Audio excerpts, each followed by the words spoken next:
اما بعد فقد قال الله تبارك وتعالى كما ورد في سورة لقمان اعوذ باللہ من الشیطان الرجیم بسم اللہ الرحمن الرحیم وَلَقَدْ آتَيْنَا لُقْمَانَ الْحِكْمَةَ أَنِ اشْكُرْ لِلَّهِ وَمَنْ يَشْكُرْ فَإِنَّمَا يَشْكُرُ لِنَفْسِهِ وَمَنْ كَفَرَ فَإِنَّ اللَّهَ غَنِيٌّ حَمِيدٌ وَإِذْ قَالَ لُقْمَانُ لِابْنِهِ وَهُوَ يَعِظُهُ يَا بُنَيَّ لَا تُشْرِكْ بِاللَّهِ إِنَّ الشِّرْكَ لَظُلْمٌ عَظِيمٌ إِلَى قَوْلِهِ وَلَا تُصَعِّرْ خَدَّكَ لِلنَّاسِ وَلَا تَمْشِ فِي الْأَرْضِ مَرَحًا إِنَّ اللَّهَ لَا يُحِبُّ كُلَّ مُخْتَالٍ فَخُورٍ وَاقْصِدْ فِي مَشْيِكَ وَاغْضُضْ مِنْ صَوْتِكَ إِنَّ أَنْكَرَ الْأَصْوَاتِ لَصَوْتُ الْحَمِيرِ صدق اللہ العظیم۔ رب اشرح لي صدری ويسر لي أمری واحلل عقدۃ من لسانی یفقہوا قولی۔ اللہم ربنا الہمنا رشدنا واعصمنا من شرور انفسنا، اللہم ارنا الحق حقا وارزقنا اتباعہ وارنا الباطل باطلا وارزقنا اجتنابہ، اللہم وفقنا لما تحب وترضى وتقبل منا فإنك خیر المتقبلین، اللہم ربنا آنس وحشتنا فی قبورنا وارحمنا بالقرآن العظیم، اللہم اجعلہ لنا اماما ونورا وہدى ورحمہ، اللہم ذکرنا منہ ما نسینا وعلمنا منہ ما جہلنا وارزقنا تلاوتہ آناء اللیل واطراف النہار واجعلہ لنا حجتا یا رب العالمین آمین۔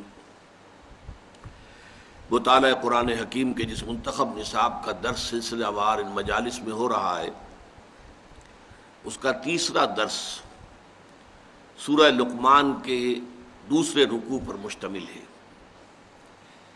اس درس کے ضمن میں بھی پہلے دو اسباق کی طرح چار امور جو ہیں وہ تمہیدی ہیں، انہیں نوٹ کر لیجئے، اور ان چیزوں کے حوالے سے آپ کو مطالعہ قرآن حکیم کے ضمن میں بہت سی بنیادی باتیں جو ہیں وہ معلوم ہوگی۔ آپ کو یاد ہوگا کہ پہلا درس ایک مکمل سورت پر مشتمل تھا، سورۃ العصر، اگرچہ وہ قرآن حکیم کی مختصر ترین صورتوں میں سے ایک ہے۔ پھر دوسرا درس ہمارا آیت البر ایک آیت پر مشتمل تھا، اگرچہ وہ ایک آیت ہے لیکن قرآن حکیم کی 20 صورتوں سے اپنے حجم کے اعتبار سے بڑی ہے، اور سورۃ العصر سے تو تقریباً 3.5 گنا بڑی ہے۔ اب تیسری اصطلاح آ رہی ہے رکوع، یہ دوسرا رکوع ہے سورہ لقمان کا۔ پہلے اس اصطلاح کو سمجھ لیجئے۔ قرآن حکیم میں جو بڑی صورتیں ہیں انہیں تقسیم کیا گیا اس لحاظ سے کہ ایک رکعت میں نماز کی جتنا حصہ آسانی سے پڑھا جا سکے، اور وہ ایسا ہو کہ اس میں کہیں مضمون ٹوٹے نہیں، ایسا نہ ہو کہ بات بیچ میں رہ جائے اور امام رکوع کر دے۔ تو اس کے لیے یہ ہے کہ سورتوں کو رکوعوں میں تقسیم کیا گیا۔ یہ رکوع نماز کا رکوع، اور اسی سے رکعت بنتی ہے، اس لیے کہ یہ بات اگرچہ مختلف فی ہے اہل حدیث میں اور احناف کے مابین، لیکن احناف کے نزدیک بات یہی ہے کہ جس رکعت کیا رکوع انسان کو مل جائے گویا کہ اسے پوری رکعت مل گئی۔ اہل حدیث کو اس سے اختلاف ہے، تو رکعت کا تعلق گویا کہ رکوع سے ہے، اور اسی کے حوالے سے یہ بڑی صورتوں کو رکوعوں میں تقسیم کیا گیا۔ البتہ یہ نوٹ کر لیجئے کہ پہلے دونوں چیزیں جو ہم نے پڑھی ہیں، آیت اور سورت، یہ توقیفی ہیں، ان میں کسی کے اجتہاد کو کوئی دخل نہیں ہے، کسی کی ذاتی رائے کو کوئی دخل نہیں ہے، کسی گرامر کے اصول کو کوئی دخل نہیں ہے، بلکہ یہ چیزیں تو حضور کے بتانے پر موقوف ہیں، اس لیے توقیفی کہلاتی ہیں۔ رکوعوں کا معاملہ ایسا نہیں ہے، اجتہادی ہے، یہ دور صحابہ میں ان کا ذکر نہیں ہے، یہ بعد میں اصل میں، اور دور بھی وہ ہے کہ جو اگرچہ بعض اعتبارات سے تو ہماری تاریخ کا وہ سیاہ باب ہے۔ حجاج ابن یوسف کا زمانہ بڑا ظالم اور جابر شخص تھا، اور بہت سے تابعین کو اس نے شہید کرایا، لیکن بعض کام اس نے اچھے بھی کیے، ان میں سے مثلاً ایک یہ بھی تھا کہ قرآن مجید میں اس سے پہلے مصحف عثمان میں ابھی نہ نقطے لگے ہوئے تھے، نہ زبر زیر تھے، نہ آیتوں کے نشان تھے. یہ ساری چیزیں جو ہے وہ حجاج ابن یوسف کے زمانے میں ان کا اہتمام کیا گیا. اسی طریقے سے رکوع بھی اسی زمانے میں معین ہوئے. اور اس میں واقعہ یہ ہے کہ معلوم ہوتا ہے کہ اجتہاد سے کام لیا گیا، اجتہاد جہد سے بنا ہے، یعنی پوری کوشش کی گئی ہے کہ مضمون کے اعتبار سے تقسیم ہو. اگرچہ اس میں اختلاف کی گنجائش ہے، کسی جگہ پر ہم یہ سمجھ سکتے ہیں کہ یہ رکوع یہاں کی بجائے یہاں ختم ہوتا تو بہتر تھا، یا فلاں رکوع مضمون کے اعتبار سے فلاں آیت سے شروع ہوتا تو بہتر تھا. اس رائے کے اختیار کرنے میں کوئی حرج نہیں، بیان کرنے میں کوئی حرج نہیں، اس لیے کہ یہ توقیفی امور نہیں ہے، یہ حضور کے بتانے پر نہیں ہے، بلکہ یہ تو ایک اجتہادی معاملہ ہے. اجتہادی معاملے میں اختلاف کی گنجائش ہوتی. اب یہ نوٹ کر لیجئے کہ قرآن حکیم کی 36 صورتیں جو ہیں وہ صرف ایک ایک رکوع پر مشتمل ہیں. سورہ فاتحہ 7 آیتیں، ایک رکوع، اور آخری پارے کی کل صورتیں 37 ہیں، ان میں سے 35 ایک ایک رکوع کی، اس لیے کہ وہ آسانی سے ایک رکعت میں سب پڑھی جا سکتی ہیں. آخری 10-12 صورتیں تو بہت ہی چھوٹی ہیں، لیکن اس سے پہلے بھی جو صورتیں ہیں تو سورہ عبس و تولی سے شروع ہو کر وہ ایک رکعت میں آسانی سے پڑھی جا سکتی، وہ سب ایک ایک رکوعوں پر مشتمل ہے. پھر 2 رکوعوں پر، 3 رکوعوں پر، 4 پر، 5 پر. جو بڑی صورتیں ہیں ان میں سمجھیے کہ 2 صورتیں ہیں جو 20 رکوعوں پر مشتمل ہے، ایک مکی ایک مدنی. اسی طریقے سے 2 صورتیں ہیں کہ جو 24 رکوعوں پر مشتمل ہے، ان میں بھی ایک مکی ہے ایک مدنی ہے. اور پھر 24 کے بعد لمبی چھلانگ ہے، سب سے بڑی صورت قرآن مجید کی جو ہے سورہ بقرہ، وہ 40 رکوعوں پر مشتمل ہے. بہرحال یہ سب باتیں میں نے صرف اس اعتبار سے عرض کر دی ہیں کہ یہ ہمارا چونکہ پہلا درس ہے کہ جو ایک مکمل رکوع پر مشتمل ہے، اس کے حوالے سے یہ باتیں نوٹ کر لیں. اس ضمن میں ضمنی طور پر ایک بات اور جان لیجیے، جو پاروں کی تقسیم ہے یہ بھی بہت بات کی ہے، بلکہ اس کے بارے میں تو پتہ نہیں چلتا کس دور میں کی گئی ہے. اور اس کے لیے ایک لفظ میں استعمال کر رہا ہوں، یہ غیر اجتہادی بھی ہے، اس میں کوئی کوشش نہیں کی گئی، بلکہ معلوم ہوتا ہے کہ کسی شخص کے پاس کوئی مصحف تھا، اس نے پارے، اس نے صفحے گن لیے، 30 میں تقسیم کیا، اور پھر صفحے جو ہے وہ گن کر وہ پاروں کے نشان لگا دیا. اور ان میں تو یقیناً بہت حد تک جو ہے اختلاف کی گنجائش ہے، بلکہ بعض جگہوں پر ہمارے ہاں جو پارے بنے ہوئے ہیں ان میں بڑا بھونڈا انداز ہے. سورہ ہجر کی صرف ایک آیت جو ہے وہ 13ویں پارے میں ہے، پوری سورہ 14ویں پارے میں ہے. تو ایسی چیزیں بھی جو ہے وہ موجود ہیں پاروں کی تقسیم میں. چنانچہ سعودی عرب میں جو ادارہ قائم ہوا ہے قرآن مجید کی اشاعت اور نشر اور طباعت کے لیے، مجمع فہد نے یہ کام کیا، اور اس میں کوئی شک نہیں، میں سمجھتا ہوں کہ اب تک جتنے قرآن وہاں طبع ہو چکے ہیں ان کی تعداد کروڑوں میں ہوگی. اور نہایت عمدہ کاغذ پر، بہت عمدہ گلیز پیپر جو ہے، بہت عمدہ، اور جلدیں اس قدر عمدہ، ہم تو یہاں اپنے ملک میں تصور بھی نہیں کر سکتے کہ ویسی عمدہ جلدیں باندھی جا سکتی ہیں جو وہاں پر بنتی ہیں. تو اس میں آپ کے علم میں ہونا چاہیے انہوں نے پاروں میں بھی جو گڑبڑ ہے اس کو رفع کر دیا. چنانچہ 14واں پارہ ربع ماہ سے شروع نہیں کیا ہے، بلکہ سورہ ہجر کے آغاز سے 14واں پارہ شروع کیا ہے، تاکہ پوری کی پوری سورہ ہجر جو ہے وہ شامل ہو جائے اس 14ویں پارے کے اندر. اسی طرح ان کے اندر رکوعوں کا معاملہ بھی نہیں ہے، اگرچہ انہوں نے صدر ضیاء الحق صاحب کے کہنے پر پاکستان میں جو عام طور پر رسم الخط لوگوں کے اندر جو ہے وہ معروف ہے، اس میں بھی قرآن مجید شائع کیے، اور اس میں پھر رکوع وغیرہ کا بھی وہی نظام رکھ دیا کہ جو ہمارے ہاں یہاں پر لوگوں کے لیے معروف ہے. لیکن جو ان کا اصل ہے اس کے اندر یہ کہ رکوع نہیں ہے. ہر پارے کو انہوں نے 2 احزاب میں تقسیم کیا ہے، ہر حزب کے 4 حصے ہیں، گویا کہ 8 حصوں میں ہر پارے کو تقسیم کیا ہے. لیکن میرے نزدیک یہ ہے کہ یہ احزاب جو 8 انہوں نے بنائے ہیں ان سے یہ رکوعوں کی تقسیم بہتر ہے معنوی انداز میں، کہ جو عبارت کا تسلسل ہوتا ہے سیاق و سباق کے اعتبار سے وہ ان رکوعوں کی تقسیم میں زیادہ بہتر نظر آتا ہے. اگرچہ بعض جگہوں پر مجھے بھی اختلاف ہے کہ رکوع یہاں سے نہیں بلکہ یہاں سے شروع ہونا چاہیے تھا، اور یہ میں بتا چکا ہوں، اس میں کوئی قابل اعتراض بات نہیں ہے، اس لیے کہ یہ چیز جو ہے یہ توقیفی نہیں ہے بلکہ اجتہادی ہے.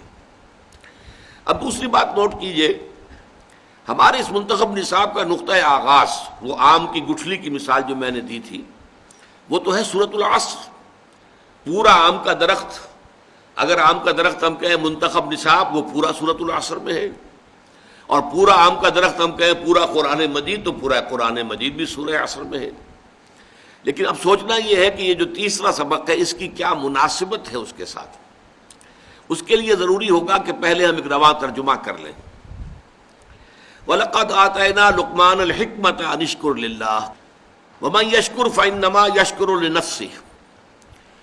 اور ہم نے لقمان کو حکمت عطا کی تھی کہ کر شکر اللہ کا، اور جو کوئی شکر کرتا ہے تو وہ اپنے ہی بھلے اپنے ہی نفع کے لیے کرتا ہے. وَمَنْ كَفَرَ، اور جو کفران نعمت سے کام لیتا ہے، فَإِنَّ اللَّهَ غَنِيٌّ حَمِيدٌ، تو یقین اللہ تعالیٰ تو غنی ہے، بے نیاز ہے، اسے کوئی احتیاج نہیں، اور اپنی ذات میں خود محمود ہے، کوئی حمد کرے نہ کرے اسے حمد کی بھی احتیاج نہیں. اس آیت میں تو گویا کہ حضرت لقمان کا ایک تعارف کرا دیا. اب چلا حضرت لقمان کی نصائح کا معاملہ. وَإِذْ قَالَ لُقْمَانُ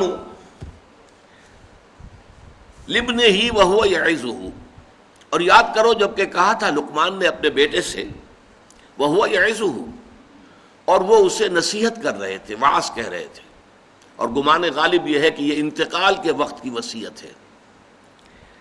یا بنی لا تشرک باللہ، اے میرے بیٹے اللہ کے ساتھ شرک ہرگز مت کیجو، ان الشرک لظلم عظیم، یقیناً شرک جو ہے بہت بڑا ظلم ہے، بہت بڑی ناانصافی ہے. وَوَصَّيْنَا الْإِنسَانَ بِوَالِدَيْهِ، اور ہم نے وصیت کی تھی اور کی ہے انسان کو اس کے والدین کے بارے میں. یہاں حسنہ یا احسانہ محذوف ہے، دو جگہ قرآن مجید میں یہ لفظ اسی طریقے سے اس آیت کے ساتھ آیا ہے. قَدْ وَصَّيْنَا الْإِنسَانَ بِوَالِدَيْهِ حُسْنًا یا احسانہ، یہاں حذف کر دیا گیا. ہم نے انسان کو وصیت کی والدین کے حق میں کہ ان کے ساتھ حسن سلوک کرے، نیک رویہ اختیار کرے. حملتہ امہ وہنًا علی وہن، اور خاص طور پر اس کی والدہ، اس نے اسے اٹھائے رکھا اپنے پیٹ میں کمزوری پر کمزوری جھیلتے ہوئے. وفصالہ فی عامین، اور پھر اس کا دودھ چھڑانا ہوا 2 سالوں میں. ان اشکر لی، کیا وصیت کی تھی کہ شکر کرو میرا، ولوالدیک، اور اپنے والدین کا، الی المصیر، تمہیں میری ہی طرف لوٹنا ہے.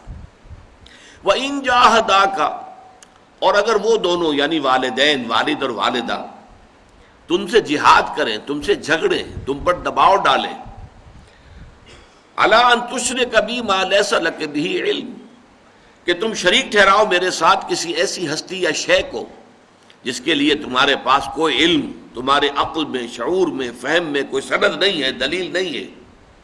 فَلَا تُطِعْهُمَا، تو ان دونوں کا کہنا مت مانو. وَصَاحِبْهُمَا فِي الدُّنْيَا مَعْرُوفًا، البتہ دنیا میں ان کے ساتھ رہو بھلے طریقے سے، بھلے انداز میں، اچھے طور سے. وَاتَّبِعْ سَبِيلَ مَنْ أَنَابَ إِلَيَّ، اور پیروی کرو اس شخص کے راستے کی جس نے اپنا رخ میری طرف کر لیا ہو. ثم الی مرجعکم، پھر میری ہی طرف تم سب کو لوٹنا ہے. فانبئکم بما کنتم تعملون، پھر میں تمہیں بتا دوں گا اور جتلا دوں گا جو کچھ کہ تم کرتے رہے تھے. یہاں آپ نے نوٹ کر لیا ہوگا کہ حضرت لقمان کی نصیحت جیسے ہی شروع ہوئی اپنے بیٹے کو، ایک ہی آیت کے بعد اس میں اللہ تعالیٰ نے اپنی طرف سے کچھ اضافہ کیا ہے. یہ جو والدین کے بارے میں بات آئی ہے اور تفصیل کے ساتھ آئی ہے، یہ در حقیقت اللہ تعالیٰ کی طرف سے ایک خلا ہے جو پر کیا گیا ہے، وہ میں بعد میں وضاحت کر دوں گا. لیکن اب اس کے بعد پھر حضرت لقمان کی نصیحت شروع ہو رہی ہے. یا بنیا، اے میرے بچے، انہا ان تکو مثقال حبۃ، اگر ہو وہ یعنی عمل انسان کا، خواہ وہ نیکی کا ہو بدی کا ہو، بھلا ہو برا ہو، پھر یہ کہ وہ رائی کے دانے کے ہم وزن ہو. مثقال حبۃ من خردل، خردل رائی، بہت ہی دانہ چھوٹا ہوتا ہے، رائی کے دانے کے ہم وزن ہو نیکی یا بدی. فتکن فی صخرۃ، پھر خواہ وہ کسی چٹان میں ہو، پہاڑ کی کھو کے اندر گھس کر وہ کام کیا گیا ہو. او فی السماوات، یا آسمانوں میں ہو، فضاؤں میں یا خلاؤں میں ہو. او فی الارض، یا زمین میں ہو، زمین کے پیٹ میں گھس کر وہ عمل کیا گیا ہو. یاتی بہ اللہ، اللہ اسے لے آئے گا۔ ان اللہ لطیف خبیر، یقیناً اللہ تعالیٰ بہت باریک بین ہے اور بہت باخبر ہے۔ یا بنیا، ہے میرے چھوٹے سے بچے، اقیم الصلاۃ، نماز کو قائم رکھنا، وامر بالمعروف، نیکی کا حکم دینا، ونہی عن المنکر، بدی سے روکنا، واصبر علی ما اصابک، اور پھر برداشت کرنا، صبر کرنا ہر اس چیز پر جو تم پر آئے، جو بھی بپتا آئے، جو تکلیف آئے، جو مصیبت آئے، جو پرسیکیوشن ہو، جو ٹارچر ہو، جو بھی ہو، اس کو جھیلنا، برداشت کرنا۔ ان ذالک من عزم الامور، یقیناً یہ چیز جو ہے بڑی ہمت کے کاموں میں سے ہے۔ نیکی کی تلقین کرنا تو شاید جو ہے اس قدر صبر آزما نہ ہو، لیکن بدی پر نکیر کرنا جو ہے یہ برداشت نہیں کیا جاتا۔ نیکی کی تلقین آپ کرتے رہیے، لوگ اختیار کر لیں نہ کر لیں، لیکن یہ کہ وہ آپ کو برا بھلا نہیں کہیں گے، بلکہ شاید آپ کی گردنوں میں ہار ڈالیں، آپ کا استقبال کریں، آپ کے نام کے نعرے لگائیں، آپ کو کچھ نہ کچھ جو ہے وہ نذرانے پیش کریں، لیکن جب آپ بدی پر تنقید کریں گے اور روکیں گے باز آ جاؤ، اب ظاہر بات ہے کہ جو غلط کار لوگ ہیں، جو نا انصاف ہیں، جو ظالم ہیں، وہ اس کو برداشت نہیں کر سکتے۔ لہذا لازماً ریزنٹمنٹ بھی ہوگی، اس سے آگے بڑھ کر ٹارچر بھی ہو سکتا ہے، اس سے آگے بڑھ کر جان بھی دینی پڑ سکتی ہے۔ تو یہ بڑے ہمت کے کاموں میں سے ان ذالک من عزم الامور۔ ولا تصغر خدک للناس، اور اپنے گال جو ہے وہ لوگوں کے لیے پھلا کے مت رکھنا۔ یہ اصل میں غرور کی ایک شکل ہے کہ چہرہ جو ہے پھلایا ہوا ہے، گویا کہ کسی سے گفتگو کرنے کے لیے طبیعت آمادہ نہیں ہے۔ ولا تمشی فی الارض مرحا، اور نہ زمین میں چلنا اتراتے ہوئے، اکڑتے ہوئے، اینڈتے ہوئے۔ ان اللہ لا یحب کل مختال فخور، یقیناً اللہ کو بالکل پسند نہیں ہے وہ کہ جو اکڑنے والے ہیں، اترانے والے ہیں اور فخر کرنے والے ہیں۔ واقصد فی مشیک، اپنی چال میں میانہ روی اختیار کرنا، واغضض من صوتک، اپنی آواز کو پست رکھنا، ان انکر الاصوات لصوت الحمیر، اور جان لو کہ تمام آوازوں میں سے بدترین آواز جو ہے وہ گدھے کی آواز ہے۔ اب اس میں نوٹ کیجئے، سورۃ العصر میں انسان کی کامیابی اور نجات کے جو 4 لوازم بیان ہوئے وہی یہاں بھی ہیں۔ عنوان جدا ہے، موضوع جدا ہے، وہ موضوع میں بعد میں زیر بحث لاؤں گا۔ موضوع جیسے کہ سورۃ العصر کا ہے راہ نجات، اور آیت البر کا تھا نیکی کی حقیقت، لیکن نیکی کی حقیقت کے ذیل میں وہی 4 چیزیں آ گئی جو سورۃ العصر میں آئی ہیں۔ یہاں بھی جو عنوان ہے جس کو ہم ڈسکس کریں گے بعد میں، یہ عنوان ہے، 2 عنوان اس کو دیے جا سکتے ہیں۔ حکمت قرآنی کی اساسات، یہ اس کا جامع عنوان ہے، حکمت قرآنی کی اساسات، یا اسے مقام عظیمت کہہ سکتے ہیں۔ ان ذالک من عزم الامور، یہ بڑی ہمت کے کاموں میں سے ہے۔ تو صاحب کردار انسان جو ہے، کریکٹر والا انسان، اس کا جو کردار ہونا چاہیے وہ یہاں بیان ہو رہا ہے۔ لیکن یہ ہے کہ اس کے اندر آپ نے نوٹ کیا کہ موضوع کچھ اور ہے، لیکن وہی 4 چیزیں جو سورۃ العصر کی ہے آ رہی ہیں۔ اب ایمان کے ضمن میں یہاں کیا آیا؟ ایمان باللہ آیا، اللہ کے شکر کی تلقین آئی، اللہ کے ساتھ شرک نہیں کرنا چاہیے، اللہ کی صفات آئیں، غنا ہے، غنی ہے، حمید ہے، لطیف ہے، خبیر ہے، یہ ایمان باللہ کے ضمن میں۔ ایمان بالآخرت کے ضمن میں ایک تو اللہ کے کلام میں آیا الی المصیر، میری ہی طرف لوٹ کر آنا ہے۔ دوبارہ آیا الی مرجعکم فانبئکم بما کنتم تعملون، میری ہی طرف تمہیں لوٹنا ہے، پھر میں جتلا دوں گا تمہیں جو کچھ کہ تم کرتے رہے تھے۔ اور پھر یہ کہ خاص طور پر حضرت لقمان کی جو نصیحتیں اس میں ذکر ہوا کہ یہ اعمال انسانی ضائع ہونے والی چیزیں نہیں ہیں۔ یہ نہیں کہ نیکی کی ہوا میں اڑ گئی، تحلیل ہو گئی، ختم ہو گئی، اس کا کوئی نتیجہ نکلنے والا نہیں۔ کوئی بری حرکت آپ نے کی، ظلم کیا، تعدی کی، کسی کا حق مارا، چلو ہو گیا، آپ نے کھایا پیا، ہضم کر لیا، بات ختم ہو گئی، کہیں کوئی جواب نہیں، ایسا نہیں ہو سکتا۔ یہ نیکی اور بدی جو ہے، چاہے وہ رائی کے دانے کے ہم وزن ہو، یہ جمع ہوگی، اللہ ان کو لے آئے گا۔ یہاں تک جو ہے بات حضرت لقمان نے کہہ دی ہے، گویا کہ جو اصل ہے، جو لب لباب ہے ایمان بالآخرہ، ایمان بالمعاد، اس کا جو اصل ایسنس ہے وہ اس میں آ گیا۔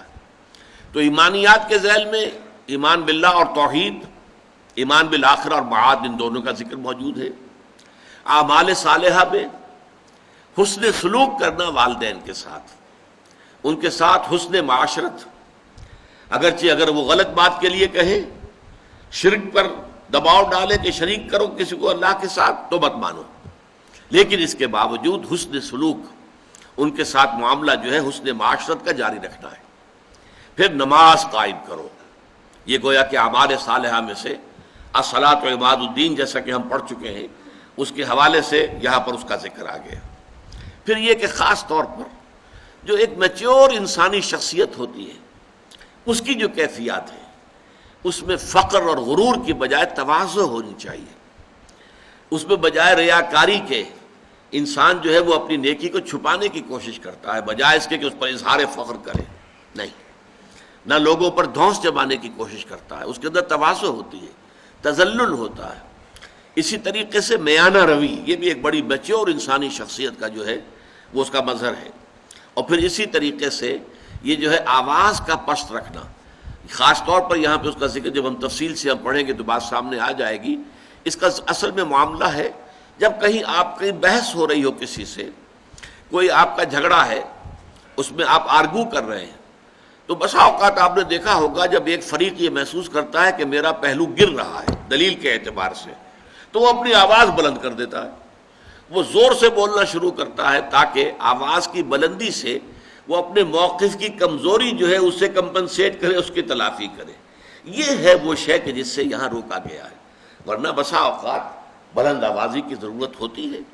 جنگ کے موقع پر کمانڈرز جب حکم دیتے ہیں تو بلند آواز کے ساتھ دیتے ہیں، اس کی اپنی جگہ ضرورت ہے، لیکن یہاں یہ ہے کہ عام طور پر انسان جو ہے وہ اپنی بات بیان کرے، دلیل کے ساتھ بیان کرے، لیکن بڑی شائستگی سے بیان کرے، خامخواہ آواز کو بلند کرنے کی ضرورت نہیں۔ تو یہ اعمال صالحہ میں سے یہ چیزیں ہیں کہ جن کا ذکر آ گیا۔ پھر اگلی اصطلاح وَتَوَاصَوْا بِالْحَقِّ، وہ یہاں ایک مکمل جامع اصطلاح کے طور پر بات آئی ہے۔ یہ قرآن کی ایک مستقل اصطلاح ہے جو 10 مقامات پر اسی طریقے سے جوڑے کی شکل میں آئی ہے۔ امر بالمعروف نہی عن المنکر، نیکی کا حکم دینا، بدی سے روکنا۔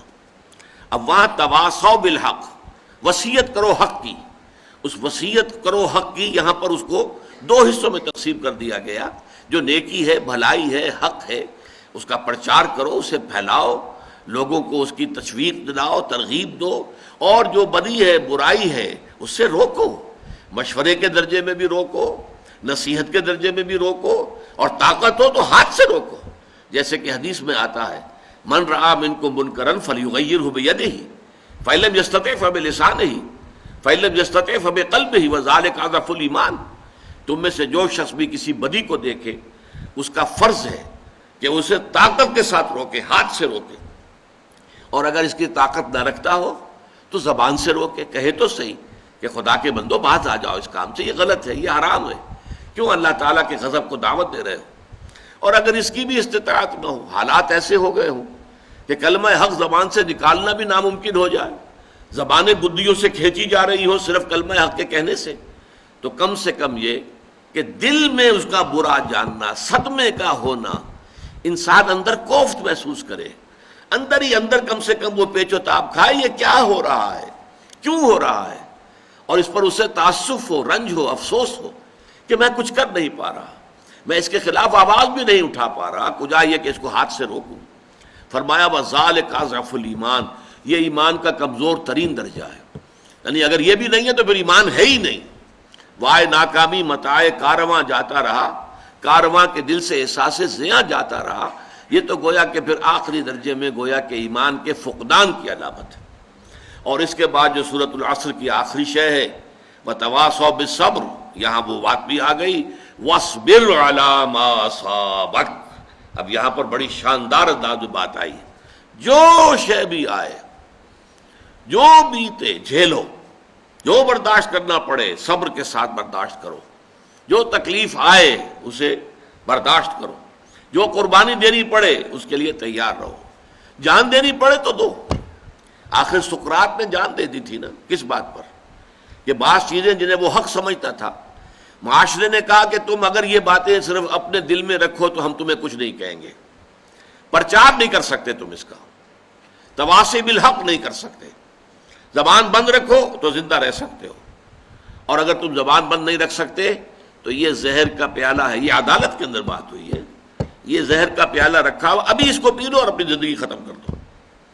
دیر اینڈ دین اس نے وہ زہر کا پیالہ اونڈیٹ لیا اپنے حلق میں اور جان دے دی کہ میرے لیے زندگی جو ہے وہ بیکار ہے اگر میں حق کا پرچار نہ کر سکوں.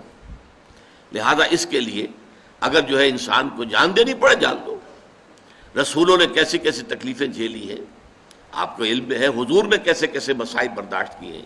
یہ سب کیا ہے؟ حق کی دعوت کے ضمن میں. آخر کوئی اور جھگڑا تو نہیں تھا، کوئی جائیداد کا جھگڑا نہیں تھا قریش سے، کوئی اور جو زن زر اور یہ جو آج کل ہمارے ہاں مشہور ہیں 3 چیزیں جن پر کہ یہ جو جھگڑے ہوتے ہیں قتل ہوتے ہیں، ان میں سے تو کوئی شے نہیں تھی. لیکن یہ ہے کہ حق کی بات کہنے پر جو بھی تھا جو ان کو گوارا نہیں تھا. تو یہ آپ نے دیکھا کہ یہ ہمارے منتخب نصاب کا بہت ہی مناسب تیسرا درس ہے. اب آئیے نمبر 4. جیسے آیت البر میں ہم نے دیکھا تھا، بلکہ ابھی تو نمبر 3 پر ہمیں آنا ہے. اس کا موضوع کیا ہے؟ میں نے عرض کیا تھا حکمت قرآنی کی اساسات. یہ ذرا ثقیل موضوع ہے، اس پر تھوڑی سی توجہ کو آپ بھی مرکوز کیجئے جو کچھ میں کہہ رہا ہوں. دیکھیے حکمت کسے کہتے ہیں؟ حکمت عقل کی اور انسان کی دانش کی وہ پختگی کی کیفیت ہے جس سے کہ اصابت راہ پیدا ہو جائے اور انسان صحیح کو صحیح سمجھے، غلط کو غلط سمجھے. یہ صلاحیت جو ہے پیدا ہو جانا انسان کے اندر، یہ حکمت ہے، دانائی ہے. اس کے مقابلے کا ایک لفظ آتا ہے فلسفہ. حکمت اور فلسفے میں فرق کیا ہے؟ فلسفے کی ساری بنیاد جو ہے وہ عقل پر ہے اور منطق پر ہے. اور چونکہ یہ منطق جو ہے انسان کی، یہ انسان کے حواس خمسہ سے جو معلومات حاصل ہوتی ہیں، جو ہماری عقل میں، ہمارے اس کمپیوٹر میں فیڈ ہوتی ہیں، انہی کی بنیاد پر ہماری منطق ہے. بول چال اسی پر ہے، اسی کے اصول بنے ہوئے ہیں. تو عقلی اور منطقی جو سفر ہوتا ہے صرف اس کائنات کی بڑی گتھیوں کو سلجھانے کے لیے کہ اس کی حقیقت کیا ہے، خیر کی حقیقت کیا ہے، شر کی حقیقت کیا ہے، وجود کی حقیقت کیا ہے، یہ بڑے بڑے مسائل ہیں. انسان کی حقیقت کیا ہے، یہ آیا حیوان ہے یا کچھ مختلف ہے، مختلف ہے تو کس اعتبار سے ہے. زندگی کی حقیقت کیا ہے، صرف زندگی یہی ہے جو اس دنیا کی ہے یا اس کے بعد بھی کوئی زندگی ہے. یہ مسائل ہیں، ان پر انسان صرف عقل کی روشنی میں اگر غور کرتا ہے تو اس کا نام فلسفہ ہے. فائلولوجی کہتے ہیں the science of languages. Philosophy, یہ فلاسفی جسے ہم کہتے ہیں، philosophy, sophy wisdom, wisdom based on language. یہ منطق کی بنیاد پر جو وزڈم تیار ہوتی ہے وہ در حقیقت فلاسفی ہے. حکمت کسے کہتے ہیں؟ اس میں عقل کے ساتھ ساتھ فطرت انسانی میں بہت سی چیزیں ایسی مضمر ہیں جو انسان بائی انسٹنکٹ جو ہے وہ جانتا ہے اور مانتا ہے. اس کو ثابت کرنے کے لیے کوئی دلائل موجود نہیں ہے، بلکہ دلیل دینے کی کوشش کی جائے گی تو کچھ شک تو پیدا ہو جائے گا، یقین حاصل نہیں ہوگا. مثلا نیکی اور بدی کا تصور ہے، فطرت انسانی کے اندر موجود ہے. انسان اپنی فطرت کی روح سے جانتا ہے یہ نیکی ہے، یہ بدی ہے، یہ خیر ہے، یہ شر ہے، یہ اچھائی ہے، یہ برائی ہے. سچ بولنا اچھا ہے، جھوٹ بولنا برا ہے، فطرت سے جانتا ہے. لیکن اگر آپ ثابت کریں کہ سچ بولنا واقعی اچھا ہے، ثابت کرو، اور جھوٹ بولنا واقعی برا ہے، ثابت کرو منطق سے، تو اس ثابت کرنے کی کوشش میں شک تو پیدا ہو جائے گا، کوئی یقین کی کیفیت پیدا نہیں ہوگی. اسی طرح ایک ہستی کا تصور، کوئی ایک ہستی ہے جو اس کائنات کی پیدا کرنے والی ہے، خالق ہے، مالک ہے. یہ تصور فطرت انسانی کے اندر موجود ہے. اس کو ثابت کرنے کی کوشش کریں گے تو ٹھوکریں کھا جائیں گے. عقل سے، منطق سے ثابت کریں گے تو ایک کریٹیک آف پیور ریزن جو کتاب لکھی تھی کانٹ نے، اس میں اس نے بخیے ادھیڑ دیے تھے کہ اللہ اور خدا کی ہستی کے ضمن میں جو دلائل منطق نے قائم کیے ہیں ان سب کو اس نے منطق ہی سے توڑ دیا. ان الحدید بالحدید یفلح، لوہا لوہے سے کاٹا جاتا ہے. منطق کو منطق نے کاٹ دیا، سارے دلائل ختم ہو گئے، سارے دلائل پادر ہوا ثابت ہوئے. کسی منطقی دلیل سے اللہ کے وجود کو ثابت نہیں کیا جا سکتا. لیکن یہ کہ فطرت کے اندر ہے، کوئی ایک ہستی ہے، کوئی خالق ہے، کوئی مالک ہے. پوری دنیا کے اندر سب نے مانا ہے، پوری دنیا میں صرف یہ تو ہوا ہے کہ اس کے ساتھ کچھ چھوٹے چھوٹے معبودوں کو بھی لگا لیا گیا. بڑا جی سے لکھا جانے والا گاڈ ایک ہی رہا, گاڈز اینڈ گاڈیسز, لیکن وہ چھوٹے جی سے لکھے جائیں گے, بڑے جی سے نہیں. گاڈز جب ہوگا جمع تو وہ چھوٹے جی سے, گاڈز اینڈ گاڈیسز. اسی طریقے سے مہادیو وہ تو ایک ہی رہا ہے. البتہ دیو, دیوتا, دیویاں, یہ دیو ہی ہے نا, دیو ہی سے مہادیو بنا ہے اور دیو ہی سے دیوی اور دیوتا بنا ہے. دیوی دیوتا بے شمار ہو سکتے, اللہ ایک, آلہہ بے شمار ہو سکتے. تو یہ انسانی فطرت کے اندر مضمر ہے, تاریخ انسانی ثابت کر رہی ہے. اگرچہ کہ منطق کے حوالے سے اگر آپ اسے ثابت کرنا چاہیں گے تو وہ ثابت نہیں کر سکتے. منطق جو ہے وہ منطق کو کاٹ دیتی ہے.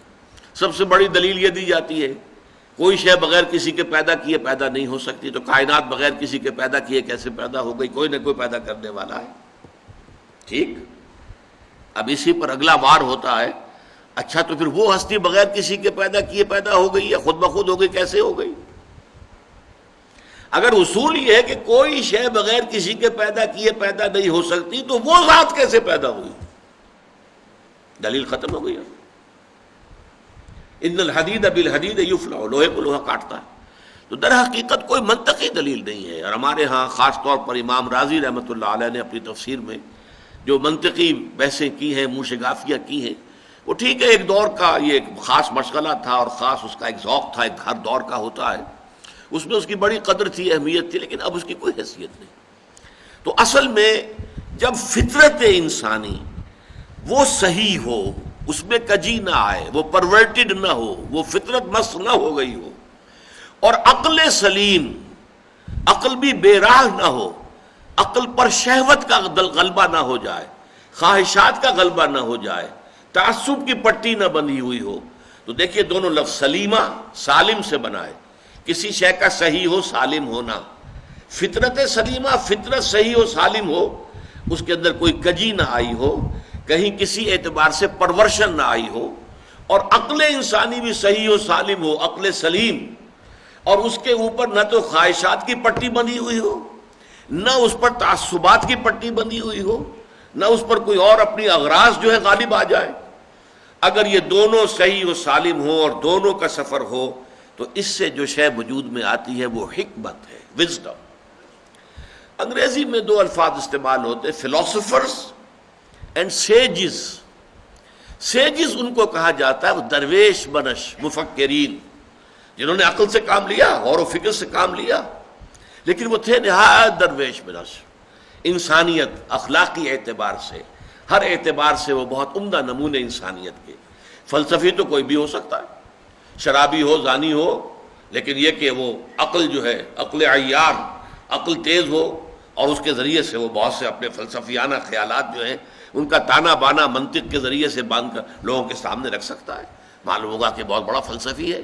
لیکن یہ ہے کہ وہ شخص کی جو اپنی شخصیت کے اعتبار سے, سیرت و کردار کے اعتبار سے بھی وہ صحیح انسانیت کا ایک نمونہ ہو, اور پھر وہ عقل اور فکر اور فطرت سلیمہ کی روشنی میں اس کی عقل سلیم سفر کرتے ہوئے حقائق تک پہنچے, ان کو ہم سیجز کہتے ہیں, وہ درویش. اور ہم اردو میں استعمال کریں گے حکما, اسی لیے حکما و فلاسفہ یہ دو الفاظ علیحدہ علیحدہ استعمال ہوتے ہیں. جو فلسفہ ہے خالص منطق کی بنیاد پر جو چلتا ہے, خالص منطق, خالص عقلیت, اس کے نتیجے دو ہیں لازماً. آخری منزل کیا ہے؟ اسکیپٹسزم, شک, ارتیابیت. کوئی یقین کی کیفیت پیدا نہیں ہو سکتی کسی شے پر. یا ایگنوسٹسزم, لا ادریت. یا تو فلسفی کو یہ کہنا پڑتا ہے کہ ہمیں کچھ پتہ نہیں, معلوم ہم شد کہ ہیچ معلوم نہ شد. مجھے عمر کے اس آخری درجے میں آ کر معلوم ہو گیا کہ مجھے کچھ معلوم نہیں. سارا سوچ بچار. علامہ اقبال کا بھی ایک شعر بڑا عجیب ہے, بڑا عجیب ہے.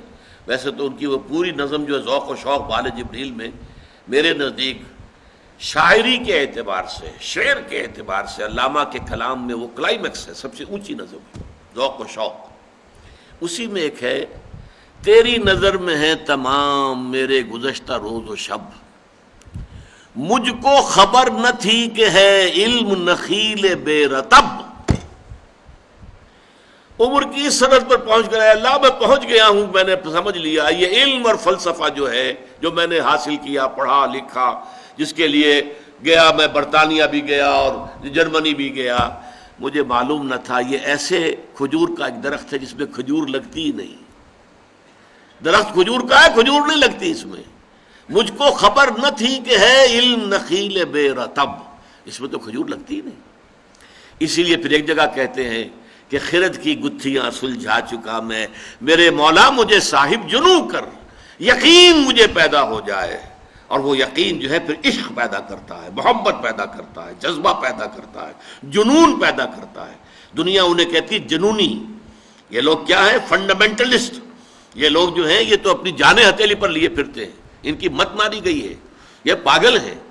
یہ در حقیقت یہ لوگ جو ہیں وہ در حقیقت عقل و خرد سے بالکل بیگانہ ہو چکے ہیں۔ یہ الفاظ دنیا کہتی ہے۔ عشق، وہ عشق کا معاملہ اور ہے، اور ایک علم ہے، وہ علم اور عقل وہ اور ہے۔ گزر جا عقل سے آگے کہ یہ نور چراغ راہ ہے، منزل نہیں ہے۔ منزل تک پہنچانے والی شے نری عقل نہیں ہے۔ ہاں عقل بہت بڑی شے ہے، بہت بڑی شے ہے، بہت بڑی شے ہے، بشرطے کہ فطرت صحیح ہو، فطرت سلیمہ ہو، فطرت میں کجی نہ ہو، فطرت اپنی صحت پر برقرار ہو، فطرت پرورٹ نہ ہوئی ہو، اور اب عقل کام کرے، عقل سلیم۔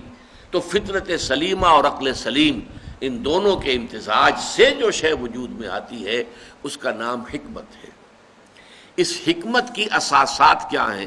اب یہ گویا کہ علم قرآن کا ایک بہت اہم باب ہے، بہت اہم باب ہے، بہت اہم باب ہے، اس لیے کہ یہ بہت سے ابواب کے لیے کلید ہوگا۔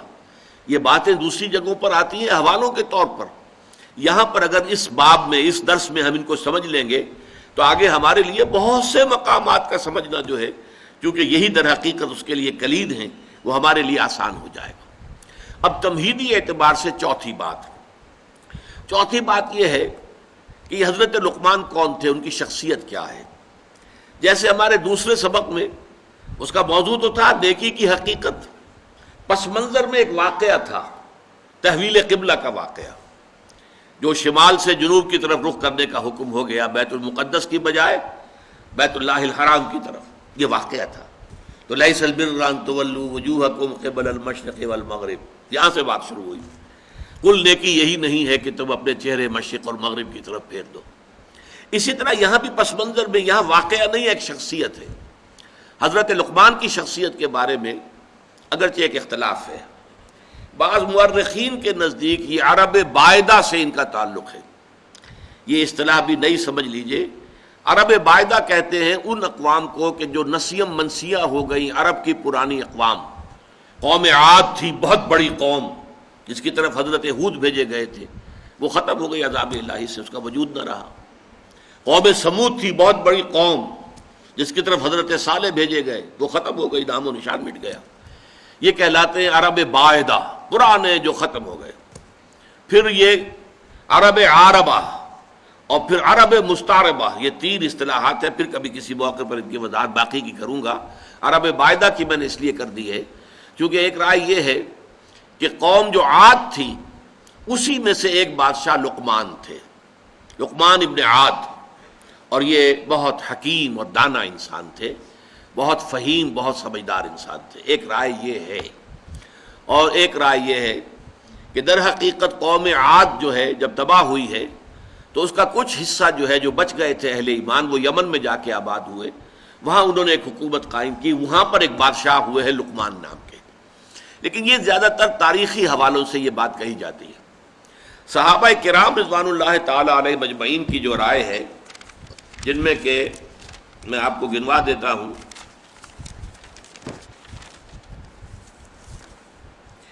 ابو ہریرہ رضی اللہ عنہ، ابن عباس رضی اللہ تعالی عنہما، جابر بن عبداللہ انصاری رضی اللہ تعالی عنہ، پھر یہ کہ تابعین میں سے سعید ابن مسیب، مجاہد، اکرمہ رحمۃ اللہ علیہم، ان سب کی رائے یہ ہے کہ یہ اصل میں سوڈان کے رہنے والے سیاہ فام انسان تھے، اور سوڈان کا جو شمالی کنارہ ہے نوبیا کہلاتا ہے، وہ تقریباً مصر اور سوڈان کے درمیان پڑتا ہے، وہاں کے رہنے والے تھے۔ پیشے کے اعتبار سے کارپینٹر تھے، اور یہ آ کر عرب میں آباد ہو گئے تھے۔ اب یہ گویا کہ اس اعتبار سے یہ کوئی خاندانی اعتبار سے بھی کوئی وجاہت نہیں تھی، پیشے کے اعتبار سے بھی کوئی وجاہت نہیں تھی، کوئی دولت و ثروت بھی نہیں تھی، دنیاوی اعتبارات سے کوئی اس طرح کی معروف شخصیت نہیں، لیکن اللہ نے حکمت عطا کی تھی۔ وَمَن یُؤْتَ الْحِکْمَةَ فَقَدْ أُوتِیَ خَیْرًا کَثِیرًا، سورہ بقرہ میں فرمایا جسے حکمت عطا کر دی جائے اسے تو گویا کہ خیر کثیر عطا کر دیا گیا۔ تو ان کی حکمت اور دانائی جو ہے اس کی بنا پر ان کے اقوال کوٹ کیے جاتے تھے عرب میں، جو خطباء تھے۔ جیسے اب میں تقریر کرتا ہوں تو علامہ اقبال کے اشعار جو ہے کوٹ کرتا ہوں، اس لیے کہ میں محسوس کرتا ہوں کہ جو بات میں کہنی چاہ رہا ہوں وہ شاید میں اپنے الفاظ میں اتنی خوبصورت طور پر نہ کہہ سکوں جیسا کہ اقبال نے اس اپنے شعر میں کہا ہے، تو بات کو واضح کرنا مقصود ہے نا، تو اس لیے آپ حوالہ دیتے ہیں پھر اس اعتبار سے بھی کہ انہیں مانا جاتا ہے مسلم ہے، حکیم الامت ہے، بہت بڑے فلسفی ہیں، بڑے دانا انسان ہیں۔ تو یہی کوٹ کرنے کا انداز تھا عرب میں کہ شعراء اور خطباء یہ کوٹ کیا کرتے تھے۔